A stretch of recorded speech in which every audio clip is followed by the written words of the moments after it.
Kang Tul iku tukang becak sing uripe prasaja. Saben esuk dheweke ngombe kopi karo garwane Yurubinah. Nanging akhir-akhir iki Kang Tul krasa aneh. Yurubinah dadi kerep ndelok HP lan mesam-mesem dhewe kaya wong kesemsem. Kang Tul dadi curiga, ojo-ojo garwane lagi pacaran online karo wong liya. Kang Tul ngrasakake perubahan sikap Yurubinah sing biyen mung sibuk ngurusi omah, saiki malah konconan HP terus. Merga penasaran, Kang Tul meneng-meneng deleng isi HP garwane. Nanging isi HP-ne dudu kancane lanang. Nanging grup WA arisan, resep masakan, video lucu lan tulis-tulisan bijak. Akhire Kang Tul sadar yen HP kuwi saiki dudu kebutuhan umum, ora mung kanggo dolanan, nanging kanggo komunikasi, hiburan lan ngisi wektu luang. Dheweke banjur nyoba nerima lan ora curiga maneh. Kang Tul banjur guyon. HP kuwi kaya tepung, iso nempel nang sapa wae.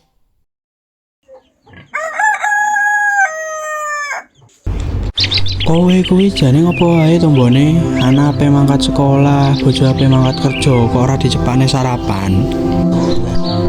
Lah ana apa to Kang Tul? Kowe tangi turu ngusek-usek mripat kok wis nyekeli HP. Jane kowe iki kencan karo sapa? Kencan, kowe ora ngerti kok Kang, HP kuwi wis dadi kebutuhan pokok saiki. Ora mesti kencan. Kene isine warta-warta komplit pokoke. Mangkane winginane aku krungu berita saka kancaku tunggal profesi. Jare ana wong pegatan mergo tukaran karo bojone. Asal muasale selingkuh ya saka HP, akhire konangan. Padha rame terus pegatan. Kuwi wong liya Kang, nek aku ora. Karo menehan waktu membontene kanggo dolat-dolit HP kaya ngono kuwi apa ora eman-eman. Jajal pikiran kudune bisa gawe sarapan malah dolanan HP. Ngene iki aku kudu tuku sarapan ana ning warung. Ra dadi metu duit akeh. Wis tombone aja mbok terus-terus nelep dolanan HP. Oh alah Kang, wong kuwi yen kurang gaul, jaman saiki kok ngelikne wong WA-an tiwas kesel dhewe. Rak malah wani to, kaya ngono kuwi entuk-entuke wong minjem HP, mulane aku mau. HP kuwi barang saka manca, mbebayani tumrap masyarakat bisa-bisa dhewe engko dijajah wong manca meneh lho mbokne. Kok ono wae yen ora seneng HP ya wis, ning ora usah nglarang bojo nyekel HP. Wis tekan zaman digital, Kang. Iki esuk-esuk wis ana pesen mlebu sepirang-pirang sing uluk salam, ngabarke keselamatan, khotbah, guyonan, gambar-gambar lucu, stiker lucu. Wis pokoke ora enek enteke. Digital kuwi panganane apa? Wis pokoke yo digital. Aku yo mung melu-melu wong-wong pinter ngomong kae kok.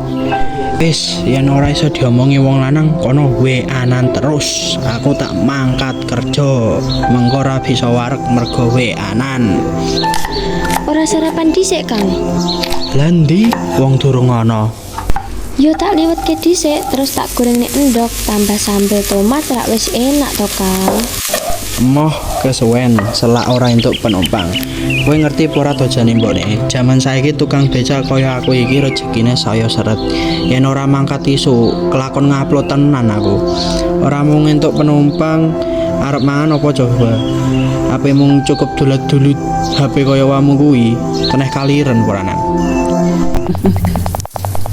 Nduk, wis wae mangkat sekolah, kok HP-nan wae. Iki ngerjakno tugas sekolah, Pak. Guruku menehi video karo kuis online. Sekolah saiki dadi kaya dolanan. Nek cilik ngene tuamu ya padha wae kecanduan HP. Kanggo sinau, Kang, gak usah sewa terus. Ya wis, aku ngangkat dhisik.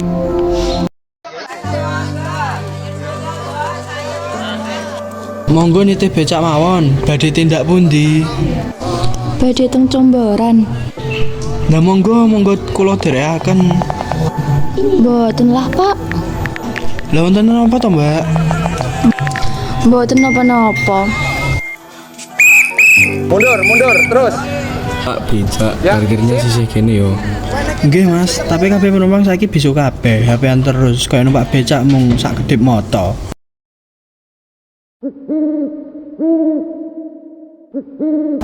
Semangan, Kang. Wes.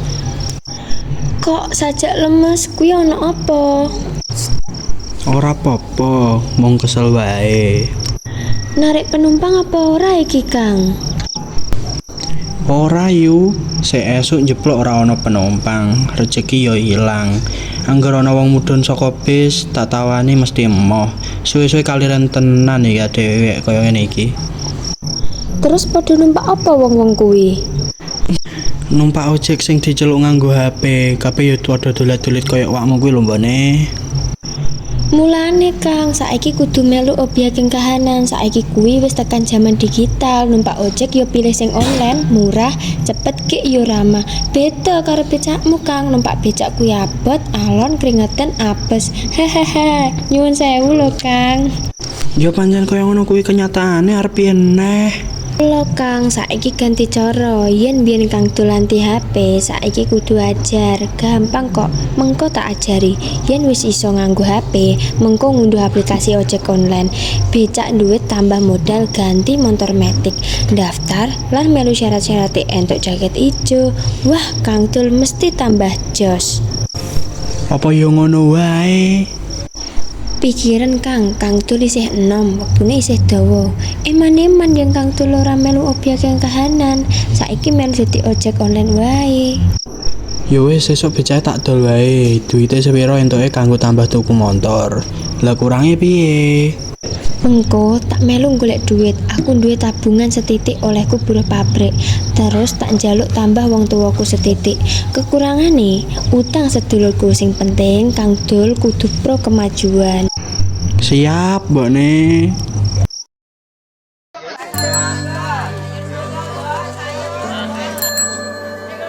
Lho, Kang Dul saiki megang HP, ora ketinggalan zaman meneh iki. Hehehe, sakwit sinau karo bojoku, wiwit ngerti yen HP iso gawe ngurus penumpang, ngabari anak karo nambah dulur. Nek ngono, mbok gawe grup WA sobat becak ae. Ah, ide apik kuwi. Engko tak omone karo Yu Rubina. Ora mung sinau tapi iso guyub rukun lewat teknologi.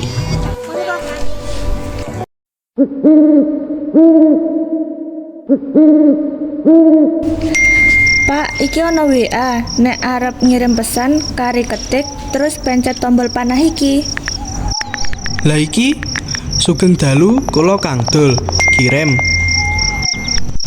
Yo Pak, wis dikirim.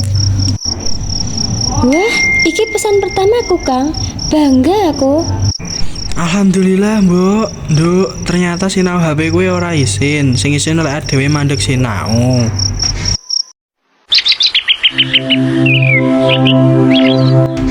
Ki HP bisa jadi alat bantu, tutup penguasa rumah tangga.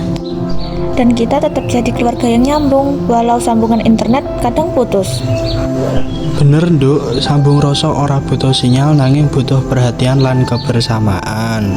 Akad Kang, HP iso update aplikasi, tapi urip kudu update akhlak. Wis wayahe HP mung dadi alat duduk majikan. Ayo ngombe teh bareng tanpa HP.